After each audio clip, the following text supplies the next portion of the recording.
and I believe the players are starting at those 2 ping locations. You can see those appearing there. They start at either ends of this large continent, and they have the ability to expand to the north or the south. We've got a fairly well dispersed cluster of metal around the place, and on the far side of the continent, in the middle of that lava lake, you have this little raised platform. Only 4 metal points up for grabs there, however, so I'm not too sure there'll be a massive grab for those, but we shall see.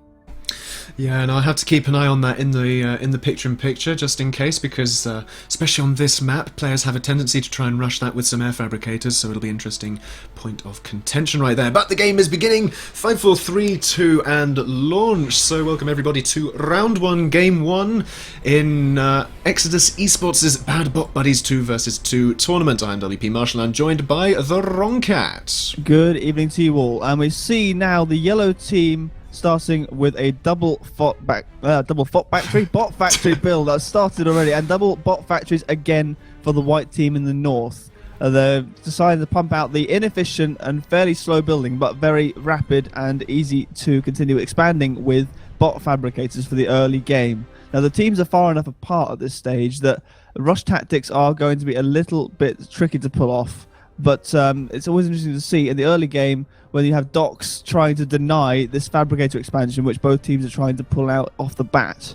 Yeah, you do tend to see on Forge that you do tend to see those really aggressive docks just trying to pick off those 1 or 2 fabbers that can be a crucial win early in the game.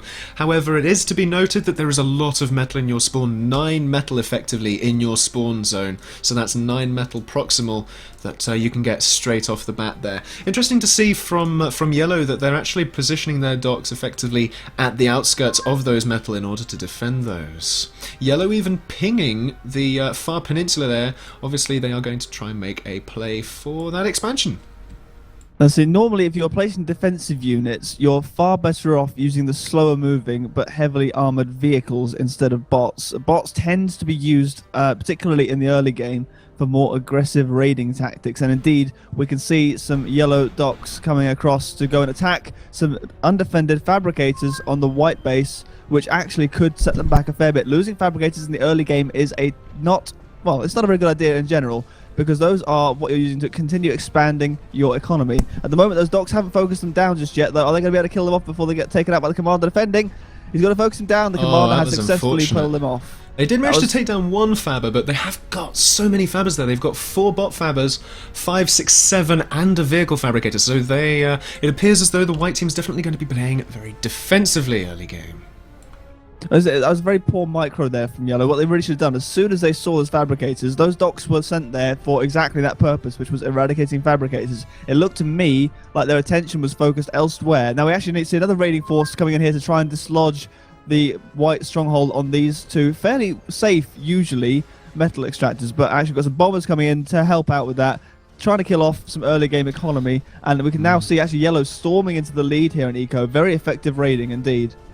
Yeah, and they've got units pretty much everywhere. They have already contained white effectively. They've got a small force of docks over here.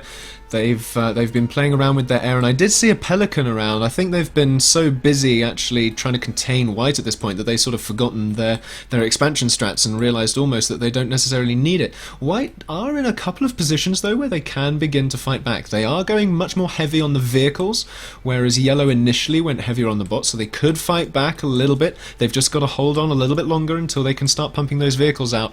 But going further and further into this game, it's going to be an issue of who has the bigger economy, more map control and more build ability, and white at this point really need to get that under control. They are doing a bit of raiding on the peninsula though.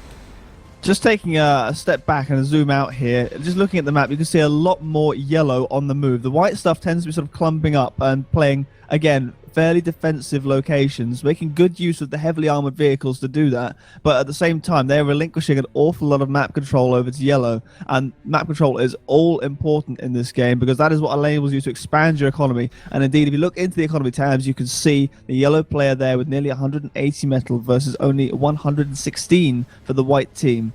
And that's enabling them to build more units, put more pressure on white, and continue to prevent them from expanding their economy as they need to be doing. But as I said, with white holding on with their vehicles, now they are making that push down the middle, and yellow rather, don't necessarily have the force to combat this. I think white are a little bit cautious about whether or not they can push out at this point, because there's also that psychological factor of being so surrounded, being so hemmed in. You're cautious about pushing out because you don't want to waste the units that you have. In fact, actually, they could push out here. There's no turrets up yet, and they have the vehicles and ants there to be able to take down this Dock and Spark force. So all they need to do is push out and they can win some map control back.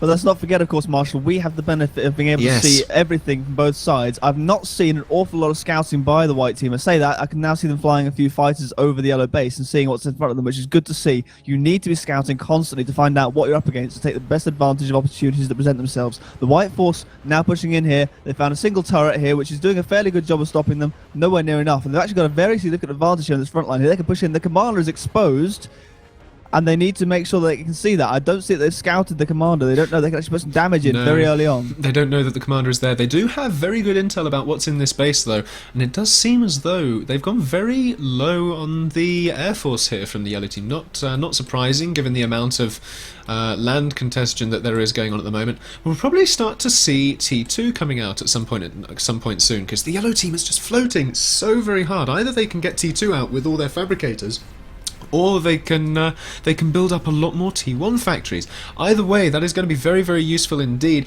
You see the total units there for both teams, even in the army tab. It's pretty much neck and neck actually at this point. So white are still very much in this game, despite being slightly behind earlier on. And it's worth noting that of that army composition, a large proportion of those are indeed vehicles, which are the more heavily armoured of the two branches. Unfortunately, by not pushing their advantage aggressively enough on that flank, they've actually been successfully thwarted by yellow without dealing a vast amount of damage to their base. And they're now on the back foot, retreating away from a blob of yellow units. They are going to get some reinforcements. They should be able to keep them from getting too close to their base. But that was an advantage that they could have and should have pushed with a bit more scouting. Yeah, that would have been a really good opportunity. Unfortunately, they did miss it, but yellow now starting to show the early signs of air superiority. There are a few bumblebees coming out, although similarly there are some spinners in the white composition. Unfortunately, none at this frontal army right here. So yellow could potentially creep forward here. Couple of Faber snipes from that bumblebee, really nicely done before it dies, just to prevent white from creeping even further forward. But yellow still getting all their expansion. We can look around. They've finally got that island around the back. They've even secured it with a galato, which means that no bombers are going to be coming over there, or pelicans, which means that white is going to have to come in with some drifters in order to take this down, or a significant number of bumblebees. And given the pressure they're under right now, they just can't afford to be sending those bumblebees over there, I feel. Again, I think we're starting to see the effect of the discrepancy between the two economies now. The yellow base is bristling with units. They're coming out. They've got factories which they've been slowly bringing online to take advantage of this eco, which we've seen them floating for the last 5 minutes. And now what they're doing, every single new factory is being built, and instantly they've got a loop of units queued up, ready to go, and they're bringing more and more units online every time. And now we see that there are more vehicles in their composition, hard-hitting, base-killing units, importantly, and they're pushing up into the front lines now. White have been constructing some defensive turrets to try and deal with it, but sadly, nowhere near as many as they need. They just don't have the units. Unfortunately, that earlier push, which they lost a lot of units in, wasn't successful, and they actually lost a lot of units in doing that. I can't see that they've got very much in the way of air units either, which are a very useful mobile defensive force. And actually, there are blobs of units now which are threatening whites on both sides. There's a commander exposed to a little blob of units as well, although he's building some defensive walls as well. And I can see there's a few more forces building up. I've not yet seen any T2 from the yellows, but I suspect that that's not far behind. Well, it's not queued up yet from them. I think at this point they're just trying to try and get that kill. I think they've realised that they can just outproduce in regular tier units and just push through with sheer numbers at this point. Because if we look in the army tab again, the factory count's 19 to 12. The Fabbers are still very much the same, but the mobile units finally pushing away at double that of the white military machine at this point. And I'm just struggling to see here what options white has on the table, because at the moment this is yellow's game to lose, because they just have double the economy of white. They have a significant advantage in both production and in unit count, and I think that white have got to pull something a bit special out of the bag here, otherwise they're going to slowly find themselves hemmed back into their base, and the juggernaut of the yellow military machine smashing on their front door very, very loudly indeed.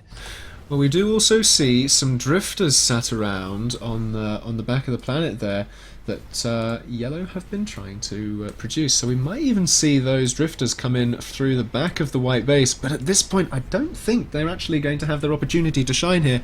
If we just look at the front of White, there's just so many units pushing in. There's Infernos there as well, which will take damage and allow the units behind them to creep forward behind that sort of bodyguard, as it were. This commander now finally threatened, taking a few hits down to 97. Not too bad at this point. Got units in on both sides of him, including some Infernos there, which he does not want to get too close to at all. You don't want to hug an Inferno. The Euros. Oh goodness Euro. me! I have no idea. I'm so sorry. He's got Infernos licking at his feet, and he is going to pop any second now. Any second now. He is finally taking those hits down from the tank. Is he going to get behind the metal extractor? No, he is not. And down with him, he takes a couple of defensive units. But all that's left is the commander on the other side. He tried to get up his T2 factory. It wasn't necessarily enough, and he himself now has just too many units approaching him at this point, and there is nothing he can do about it. This commander is in for a bit of trouble. If Yellow keep pushing forward with these Infernos, which they ought to do, and there's only a couple of defensive Infernos there from the White player, although he's managing to successfully push those off, he will survive this onslaught, but there's only so far he can run before he meets the second sliver of units already cascading through his base. Yeah, if we just look around there, we can see just around, there's just so many units, and there's the drifters coming in from the back, finally putting pain to those power generators, and there's nothing else that the white team can do rather to defend against this. Their T2 factory is going down, it is finally decaying, there's nothing building that, so all the resources they put into that are going. I think White at this point are just cementing the fact that they are going to win this game. There is making sure that White can do nothing to come back, and they're crippling their economy. Just look at that economy tab, 34 metal to 200, 300 in fact. It's almost unsporting. The Yellow Army had the opportunity to kill that commander 2 minutes ago and chose not to, instead direct the base. Now he's walking straight towards yet more Infernos, and there we see the end of the game. Both commanders from White eliminated, and that is 1-0 in this best of 3 for the first bracket. Indeed, down they go. So, Eljafed and MKFed, or Uljafed and Mukfed, certainly showing themselves off to be true contenders in this first game. But let's not forget the other teams, and they may stumble against those later on. Let's have a look back at the brackets.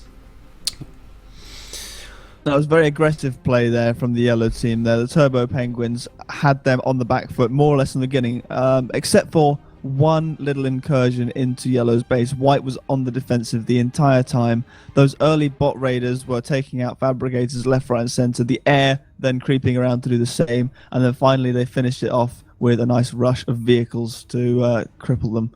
And that was almost textbook in the way that they handled that. Yeah, it was really quick, really efficient way of dealing with all of those units.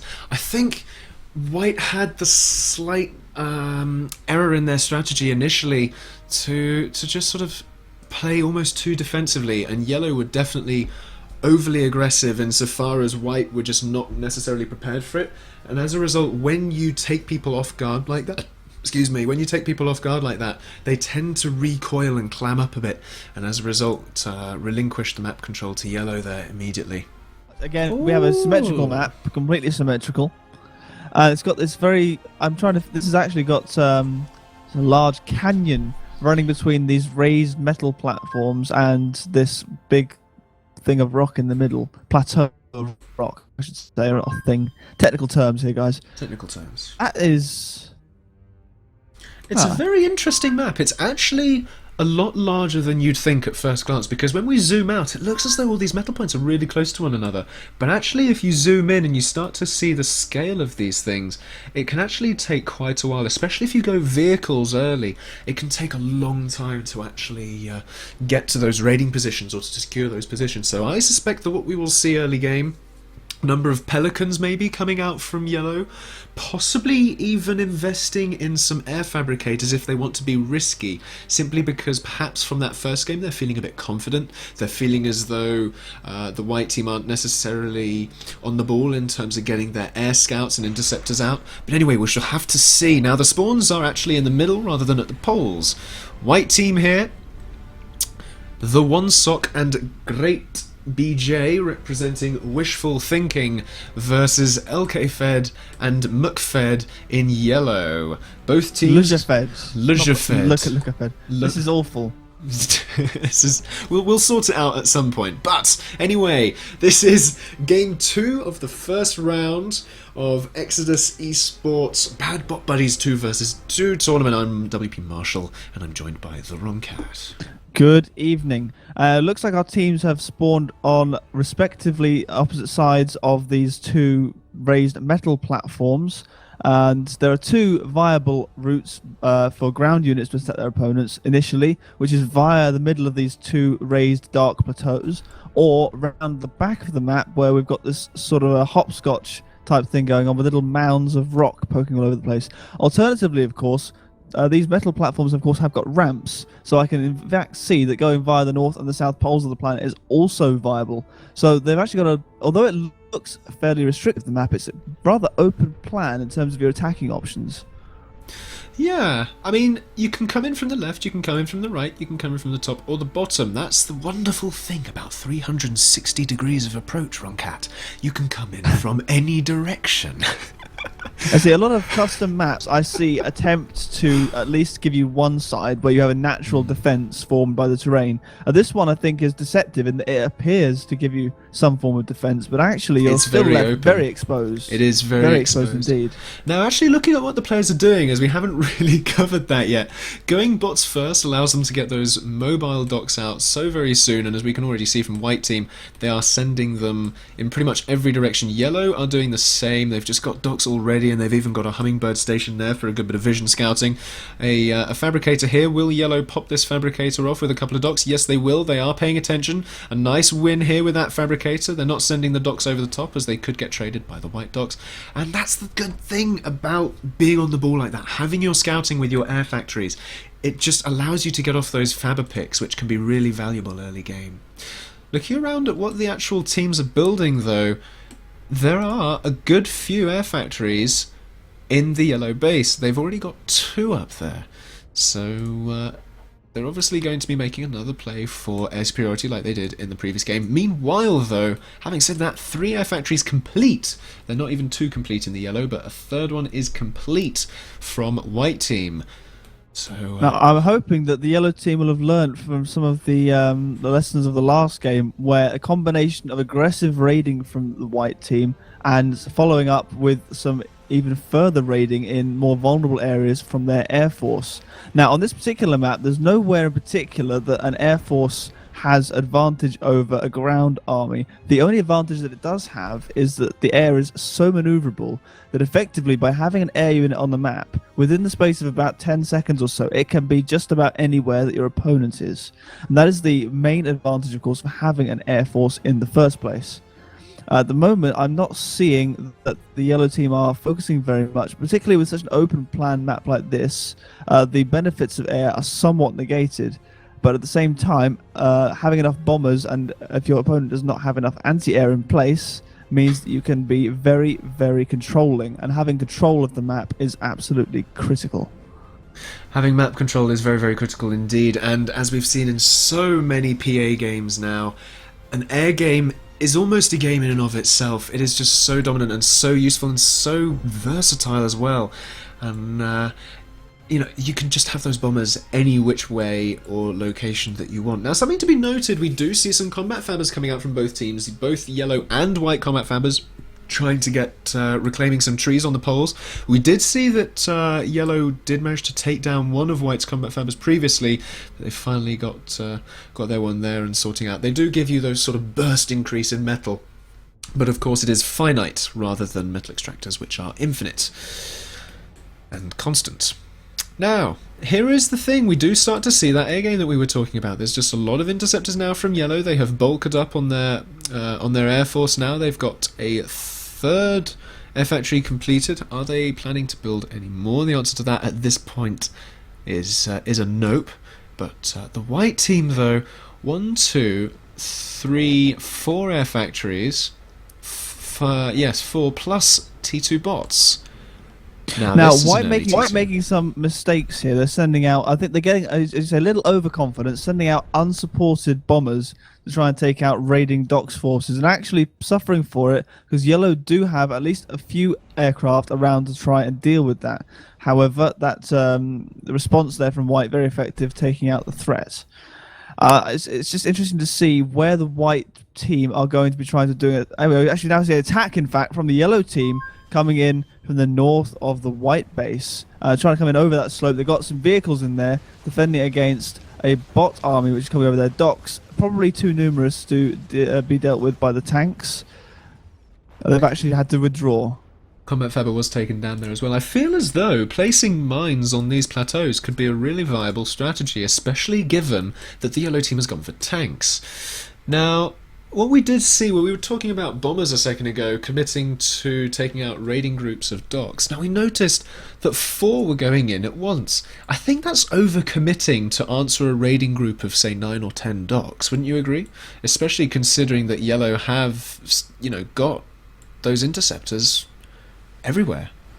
Absolutely, and I'm looking at the economy tab here, though, and quite frankly, Yellow have the units to spare. At the moment, each unit is consisting of a slightly smaller proportion of their economy than it is for their opponents. So actually overcommitting like that in the airfield, of course, it doesn't matter quite so much because, as you say, they're so maneuverable that losing a few here or there doesn't really matter because the ones on the other side of the planet can be there within 20 seconds or so.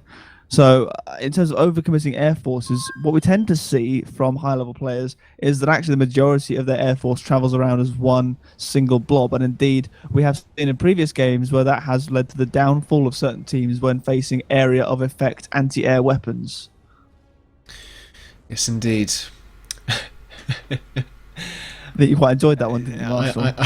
Yes, I did. Now, something to note is the transition to vehicles from Yellow and the distinct lack thereof from White. They've only just got up their first vehicle factory, it should be noted. And we're seeing that bombers and the defence from Yellow is just too strong for these docks forces. We also see a completed T2 vehicle factory from White, along with a not yet completed T2 bot factory from... No, did I say it? Yeah. Vehicle factory from Yellow, bot factory from White. The vehicles, though, I feel are going to be more important, though, because of the choke points, because of the greater damage and greater health that they can do, and given that they're fighting against bots, I think that they, especially the levelers here, can be really, really useful. Now, something to be noted, though, that is a lot of bombers that White have managed to build up. That is quite a significant number of bombers, in fact. I'm interested to see what they do with those. They really need to support their aggressive forces because there are just really annoying turrets everywhere. Yes, they've got grenadiers in there actually, which are putting in some really nice work, shooting over those rocky outcroppings. But is it going to be enough? Because Yellow just have such a powerful defensive force. To be honest with you, at this stage, what I'd like to try and see are a few storms being built by the Yellow team, because those are always fun to watch. At the moment, just looking at the forces available, really the biggest aggressive force that White have is their air force. They've got these bots which they're using defensively, and indeed we're now watching some of their defensive forces crash uselessly up against an aggressive force of bots, of vehicles rather, in the north. Yellow, I don't think, are scouting perhaps as well as they ought to be. They can't quite see where the threats are. Yeah, Yellow could be scouting a bit better. What do Yellow see about the White base? Yellow do not know about the T2 bots.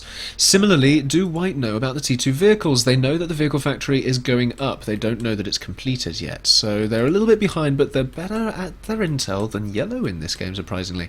But Yellow have those vehicles which are going to take a little bit more effort to kill off. It looks like Yellow are in fact going for the blunt instrument approach rather than using intel to finally control their actions and place their units in the best place possible. It looks like they're going for the idea of just build as many units as possible and send them wherever and see what happens. And unfortunately, as much as I like to discourage that sort of behaviour, it seems to be working out very well for them. Commander on the front lines on the north, though, he's got a lot of units coming in against him. He's trying to build some walls, though. He's taking a few hits, down to 92%. I'm not entirely sure this defensive force is going to be enough. Can the White Air Force come in and save him? There's so many bombers and interceptors coming in. I'm not sure he's going to get away from this alive. There's a few Infernos in there as well. He's taking a lot of hits now, down below 50%. The Infernos are gone, but there are too many tanks there. That commander is going to pop very prematurely indeed. Don't move your docks in, because the commander's going to explode. You don't want to lose even more defensive units than is necessary. Now that leaves that northern approach really wide open. They've finally got some T2 bots out. Are they going to try and get up some defenses really quickly here? Because I think they need to. T1 bots are just not cutting it anymore. T1 bots, I'm afraid, have a fairly limited use after the early game, and you really want to be transitioning into vehicles for the harder hitting punches later on in the game. Docks are useful and they are mobile, but once they get to where they need to be, you actually need them to do something. You actually need them to be able to dish out some damage, and unfortunately, unless they're in very large numbers, it's very difficult to get them to do that. We now see some slammers being rolled out, but I'm afraid that given the state of the economies right now, it's possibly going to be too little, too late for White. Yeah, it's... if I do look at the economy tab there, it's just red and it's horrible. And why is their commander potentially out in the open like this? I feel as though White need to make a concerted effort to try and push into yellow at this point. They haven't been aggressive. I mean, it's the same as the last game. They're just too easily sort of manipulated into being on that back foot, and that is what's letting them down here.